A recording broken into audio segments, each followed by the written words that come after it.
أيها المؤمنون عباد الله، ثبت في الصحيحين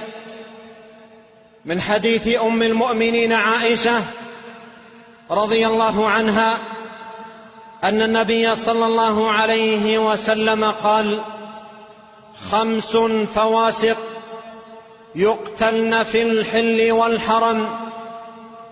الفأرة والعقرب والغراب والحديا والكلب العقور. عباد الله، وفي هذا الحديث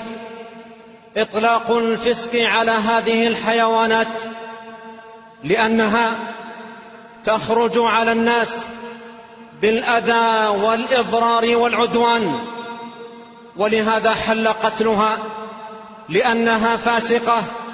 وذلك بخروجها على الناس أذى وشرا وإضرارا وعدوانا. أيها المؤمنون، وفي ذنوب العباد ذنوب يسميها أهل العلم الذنوب السبعية، أي التي يتشبه بها الإنسان بالسباع في تصرفاتها وظلمها وعدوانها وشرسها وبغيها وتجاوزها وتعديها، فيصبح من الناس من حاله كهذه الحال والعياذ بالله، بل أشد من حال الحيوانات الضارية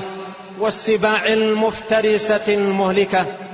أيها المؤمنون عباد الله، لنستعذ بالله تبارك وتعالى من الفسق كله بكافة صوره وجميع أنواعه، ولنلجأ إلى الله سبحانه أن يحفظنا في أنفسنا وأهلنا، وأن يهدينا إليه صراطا مستقيما.